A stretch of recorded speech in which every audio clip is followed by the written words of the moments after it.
Welcome to pen drive study. இன்றைக்கி நம்ம வரப்போகிற TNPSC group 1, group 2 and group 4க்கான இம்பார்ட்டன்ட் பிடிஎஃப் கம்பெலிஷன் நாங்கள் பார்த்துட்ருக்கோம். Thirukkural previous year question. இது நம்ம ஜென்ரல் ஸ்டடீஸ்க்கு ஒரு கம்பெலிஷன் தரோம் இல்லையா, அதில் இந்த ஹிஸ்ட்ரி கல்ச்சர் ஹெரிட்டேஜில் அந்த திருக்குறள் வருது. அதில் நம்ம அந்த திருக்குறள் கொஸ்டின்ஸை ஆட் பண்ணியிருக்க மாட்டோம். திருக்குறளை நம்ம தனியாக தான் வச்சுருக்கோம். அந்த யூனிட் 8 அண்ட் யூனிட் 9 டிஎன்பிஎஸ்சி கொண்டு வந்ததுலேருந்து சரிங்களா. இது நம்ம எல்லாமே up to date lawyer examination வரைக்கும் நம்ம கவர் பண்ணிட்டோம்.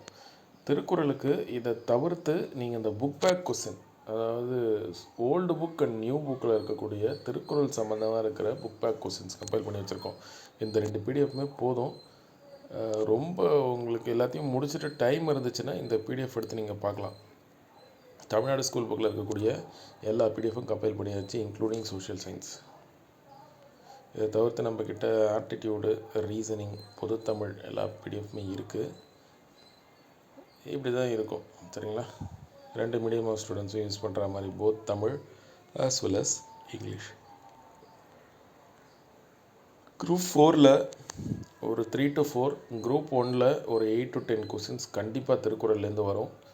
அதை பற்றி நீங்கள் பயப்பட தேவையில்லை. நான் சொன்ன மாதிரி இந்த ப்ரீவியஸ் இயர் கொஸ்டினையும் அந்த புக் பேக் கொஸ்டினையும் தரவாக பார்த்துக்கோங்க. அதுக்கப்புறம் டைம் இருந்தால் அந்த திருக்குறள் பார்த்துக்குங்க.